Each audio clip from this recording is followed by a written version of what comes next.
everyone. Today I want to talk about something that I think could interest quite a lot of people. If you're starting with photography or you're thinking about starting off photography, that could be of help. And it might help you give a few important points and realistic expectations of what it's like to be a photographer. So this video is all about things I wish I knew when I first started with photography. Number one, gear is not everything. I think there are certain photographers out there, especially when I sometimes look into Facebook forums, that really overemphasize the importance of gear. There's this belief that you're not a real photographer until you have a full frame camera or a professional camera body, which is just not true. You can be a photographer even with your phone. And I think it's so important to not get too hung up on that, because I think, in my opinion, gear can just be a bit of a distraction of what it really means to be a good photographer. Because no, it's not that just with a good camera anyone can be a good photographer, because it still takes lighting knowledge, composition and creativity and concept, etc. But obviously, yes, it's a lot easier if your gear is good to make clear and clean photos at least. But that's also not everyone's thing or everyone's style anyways. But what I really want to say here is that gear shouldn't hold you back. Don't listen to other people. Don't listen to Uncle Ben, who has all the newest camera models and shoots as a hobby. And don't feel intimidated by others. You can really literally just start with anything. You can even just start with your phone, because it really helps you get a feel for lighting, composition, and also just if you really enjoy doing it. Also, because what's the point of investing early on in the newest camera and then you just realize, okay, this camera brand isn't really for me, because all the different camera brands kind of have a different user interface, and maybe even realizing, okay, after all, I'm not so much into photography, which is also okay. So I think it's really good if you just start simple, start with your phone or get a second-hand camera and just upgrade along the way. Don't let gear stop you from starting your photography journey. In my personal opinion, other things are way more important. Even if you have the best camera, it doesn't make a great photographer. For example, as I said, lighting, composition, and especially also storytelling and concept development. Those things are so much more important than having a great camera. Just go for it and start where you're at. Also, rather than investing in gear early on, I think personally it's way more important, if you want to invest in yourself, and obviously if you can, you should, invest in mindset and business courses, because photography is so much more than just photography, and it's really helpful to kind of have a path and to have some guidance, because it's not always easy. And I think it's amazing if you keep working on yourself, developing your own skills, learning by doing, but at the same time learn from others, learn from people who already know what they're doing in terms of skills, but also in terms of mindset and business. So rather than focusing too much on investing into new gear, maybe think about investing in your own education and skills instead. Then another important thing that I wish I knew is that success really takes time. Obviously, the definition of success varies for everyone, but let's say being a full-time photographer, if that is your goal, that really takes time. And I think sometimes the internet can really kind of give you a false image of what success looks like, and we might be inclined to think that it just happens overnight or really quickly.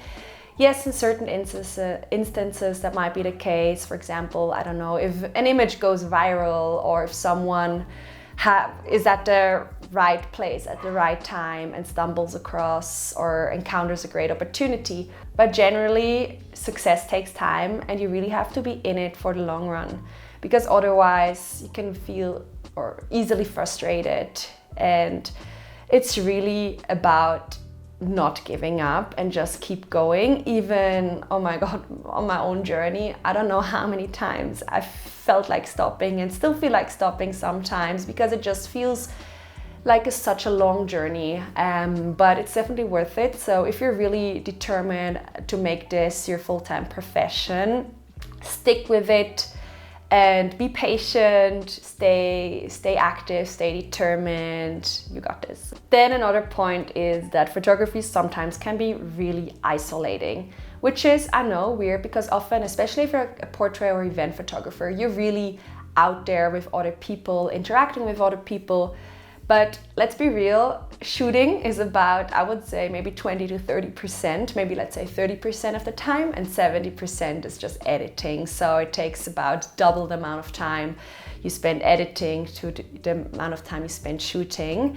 And personally, I like both, obviously, editing as well as shooting. But what I do feel like is that often photography feels a little bit more isolating than what I expected it to be. Also, even when you're at certain events, I mean, it really depends where you're at, but sometimes you're just not able to really connect with the people around you. Some people might not be interested in talking to you, even if you try to make an effort. And then you might feel a little bit out of place, and it might feel a little bit awkward even. And that can feel really lonely. Even if you're like surrounded by a lot of people, it can feel very isolating and lonely. And yeah, a bit awkward maybe. And also the fact that the majority of time is just spent behind the computer editing feels sometimes very like you're in your own little world, which can also feel really cool, to be honest. I really love to come in that flow state, but to be real, yeah, it's just also sometimes a bit lonely and isolating, and it's just something to be aware of. And I think this greatly varies and depends on which kind of photography you're into. Obviously, if you're like a landscape photography, you probably chose that because you don't really want to photograph or interact with people and you enjoyed time just being with yourself. But if you're like a people's photographer, you might not expect it to be that lonely sometimes or isolating. But I guess it's also really up to you what you make of it. And obviously there's like solutions to those problems. Like you can have like a group editing session, like meet up with other photographers or create a community in your town or your place if there's not already, and hang out together, edit together, shoot together, and that way it feels a lot less lonely. Then another thing is that unlike other professions, often because photography falls into the art space, that not everyone sees the value of your work, and that's really annoying because it means that often you have to really stand up for yourself, claim your own worth and value, and really communicate that beforehand. And yeah, that's unfortunate. And I hope maybe in the future a little bit of a shift will happen. But right now it's still a fact that a lot of time people kind of expect photography to be like easy and fast, and because it's fun, it should be for free, right? I shouldn't have to pay for it. And yeah, I feel like not everyone, but a lot of people have some misconception, and they don't really see it as a high value, which makes it a lot harder for us, which means that we really have to work on communicating our value consistently, and also really stand up for our own prices and communicate those early on. Because I even had recently a case where even though someone reacted to an Instagram ad of mine where the price was explicitly mentioned, this person after the shoot didn't realize she had to pay for it, which obviously it was also partially my mistake to not re-communicate that again, to kind of clarify or also ask for a deposit. But still, it shocked me a little bit that certain people just take it so for granted what we do. And because like I would never think of going to the dentist and just expect them to fix a cavity for free, right? Or so it's still sometimes like strikes my mind how people operate. But yeah, that's unfortunately just reality still. But we need to do our best to change that. And yeah, don't give in if someone tries to price pressure you, because then they're not worth your time and energy. Really stand up for yourself and also clearly communicate your value. Then another thing that is really important to know is that it's not enough to just be good. When I started, I thought, okay, as long as I just work on improving my skills and getting better and finding my own style, it will be kind of like people will automatically find me and want to work with me. But reality is that that's not the case. And photography is so much more than just the art aspect. And obviously, I think probably most people enjoy the crafting and creation process the most. And as much as we all wish to just do that, it's also a lot about self-promotion, putting yourself out there. Photography is a lot about business.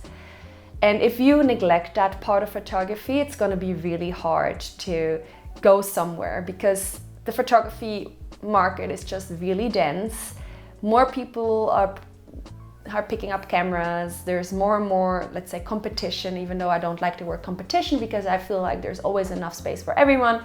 But you know what I'm saying, the market tends to get more saturated, which doesn't mean that there isn't space for you. But just be aware that you also really have to teach yourself some business skills and learn how to market yourself effectively if you want to stand out, because you really need to be visible as a photographer. You need to put yourself out there to really get eyes on yourself and your work. Then also, imposter syndrome is very real. That's another point. And obviously, in anything, probably people are sometimes doubting themselves, but I feel like especially in photography and other creative professions, imposter syndrome is very real, because the thing is that creating art is something so deeply personal. It really comes from like the inside of your soul, basically, that whenever someone criticizes you, it really hits differently. And because our egos are so much more involved than with something different. Okay, this might be, you might think differently, but I do feel like that it's true that creative professions are really subject to more imposter syndrome because it's so deeply personal and it's so fragile that way. So I think it's just really important to acknowledge the fact that imposter syndrome is real, it's a thing. It's totally normal to feel like we're not good enough, and yeah, that we're not as good as someone else. But as long as we acknowledge the fact that there is imposter syndrome and that it's just that it's just in our head, we can work with it and through it and yeah, get over it. But I think I really underestimated the fact that yes, especially photography, in like other aspects of my professions earlier on, I never had that issue so much because I was less involved. But to be honest, I feel like also when we are struggling with imposter syndrome, it also means that we really care about something. So it's not necessarily a bad thing, as long as it's not stopping you from doing what you want to do and what you dream of doing. Then another thing that I wish about photography before I started is that the value of networking. Networking, I totally underestimated the importance of it. I feel like it really depends also on in which city, but generally photography is so much based word of mouth, and people recommend photographers to other people, and they don't necessarily go and search online and find a photographer, because it's just easier to ask people you trust for a recommendation, like with anything in life. So what I really wish I had done earlier was making an active effort to really connect with other people, to put myself out there, to attend events, to go network and connect, and yeah, just build those connections and networks. I was so focused on creating, on shooting work and building my portfolio and promoting myself and editing that I spent the majority of my time just locked away in my room, to be honest. And I just had that realization a little while ago, that how the hell are people supposed to know about me if I'm just hiding away? So I really want to make an increased effort, and I wish I'd done that earlier, to network with others, because I think great opportunities arise from a great network. So really start building your network early on, be social. Also network without any intent. Don't immediately try to sell yourself. Just without any expectations, go and meet people, connect with people, and let's go from there. Then another important thing is, it might sound a little bit contradictory to the thing I said about owning and valuing your own worth, but I do think it's important especially when starting out, or even still now after 3 years of being a photographer, that we should still be willing, as long as we want to shoot for free sometimes, or to be part of free and creative projects. Doesn't mean like someone asks you, hey, can you shoot me for free? And you're like, yeah, okay. No, it really means like that you should allow yourself to also do work that is not commissioned or that's not paid, just for the sake of creating, that you really keep being in that creative flow. And I personally also learned that collaborating with other people like makeup artists or costume designers, for example, that it's another way of networking. And while this might just be a creative shoot that's non-paid and it requires effort from all of you, it can be really fun. And I feel like even most of the times these, for me personally, are the most fun because there's no pressure involved. I can try out new things that I otherwise might not try out. And there's also always the possibility that something else will develop from that, and that there's like paid opportunities that will arise.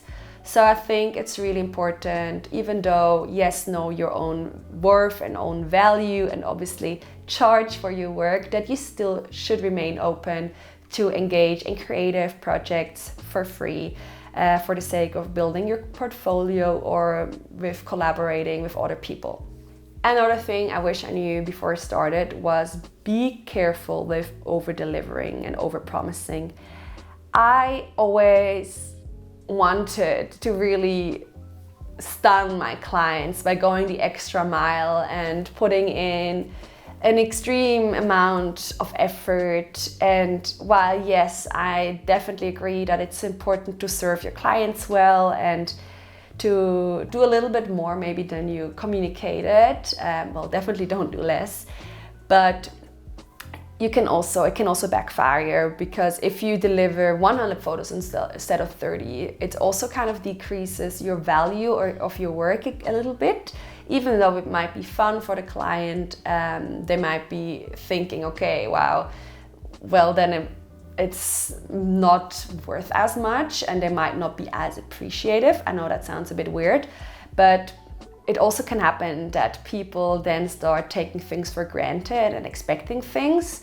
And whenever I did like free engagement shoots or free proposal shoots, I feel like it really decreases the value of that service. So I stopped doing that. I don't do that anymore, and you really don't do yourself a favor, because just mere psychologically, people, once they pay for something, they are more appreciative of the service they get in return. So don't just add free add-ons and don't deliver way more photos than you promised, and also don't work an extra hour for free. Really communicate, hey, this is my rate, and any after or overtime I will have to charge. But also obviously don't be like too stern, like if it's 5 or 10 minutes later or longer, I'm never fussy about it, because I think in the end it's really finding a good balance between making your clients happy while also prioritizing your own business and your own needs and mental health. Then something else I wish I knew before I started was personal style matters more than anything. I feel like especially early on, when we just start out, we try to kind of get inspired by others, or maybe even imitate other photographers that we like. And while it's okay to be inspired by others, I think we all should make an effort as early on as possible to really find our own personal style, because there's a lot of photographers out there, and finding your own style is really what makes you unique and what's in the end really gets you booked. So it's super important to find your own style and to really put in effort early on to find what you like. But also, Obviously, it's not something that happens overnight, so allow yourself some time to really explore, and it's a process. There's never an end point to it. You will always keep on working, exploring, and working on your own personal style. But yeah, try your best to create a consistent and coherent portfolio that is recognizable and that attracts brands to your work. Then another important thing is that, maybe contrary to popular belief, I think that you don't need to niche down from the start. Even though I often hear from other people suggesting, hey, find your niche, stick to your niche. I don't think niching down from the get-go is what really helps you, especially because when starting out, you probably don't even really know yet what you're interested in, and you want to explore different things. You want to see where your interests lay. So I think especially in the beginning, where you also kind of depend and want as many working opportunities as possible, you really should stay open to any work. Be it weddings, be it horse photography, event photography, business photography, as long obviously as you want to take those opportunities. But I think it's totally okay to try out different things and to explore that way, and then just later on in the process and in the photography journey, start niching down and focusing on your niche. Also, I think important to mention, with niching down, it doesn't necessarily mean that you just do one thing. I personally think having 2 or 3 niches is okay. Maybe better 2, like not too many, but you don't have to be hyper niche. Even though obviously I also see a lot of people having a lot of success with that. But for me personally, I don't want to limit myself too much. I love fashion photography, but I also love brand photography and lifestyle photography. So while these also kind of go hand in hand, I feel like it works very well. So yes, you don't need to niche down right away. I feel actually it blocks more opportunities than it invites in. Stay open-minded and showcase your work, and later on, when you feel you get a feel of what you really enjoy doing, you can niche down and focus really on your key areas of expertise. Another thing that I wish I knew is the importance of having a specific, concrete offer. Because I noticed often when I advertise on Instagram, I see people just advertising their general account, their photography account. And personally, I feel like it's not really successful or smart to do that. Because yes, it gets eyes on your photography account, but the problem is that people often don't even know that they need or want photography or like photos. So your job as a photographer is also come up with a cool offer, like an attractive offer that invites people in and kind of shows them something they desire they didn't know they desire before. So you can really play on those emotions, and by creating an amazing experience, an amazing offer, you can attract way more people into your services, into your business, than if you just generally show up being like, hi, I'm a photographer, do you want photos? No, be more specific. Say you are offering a personal branding session for female entrepreneurs. It's a mini session and it lasts this long. You get this much photos and it's this at this price. So really be specific, because people don't like the confusion around it. They really want to know what they get, and by seeing something this concrete, they might be like, hey, oh, I didn't know I actually need this, but now that I look at it, I really want this. So that's something kind of like an additional marketing tip maybe, that if you can do that early on, really come up with specialized targeted offers, it will really help you to book more clients. That being said, those were all the things that I wish I knew before I started my photography journey. And maybe some things resonated with you, some things you maybe already know. But I hope this video helped you to really kind of set your expectations, to kind of become aware of certain things of photography that maybe not everyone talks about. And my point is really to be as honest and real with you guys as possible, to share the ins and outs of photography, the plus sides and the downsides. And yeah, I hope I achieved that with this video. I would be really curious to get to know your opinion and maybe something that struck you as particularly interesting. Let me know in the comments. And other than that, I wish you all the best into starting your photography journey. Or maybe if you watched this video and you're already a photographer, maybe I still hope you got some value out of this. But thank you so much for watching, and I hope to see you in my next video. Bye.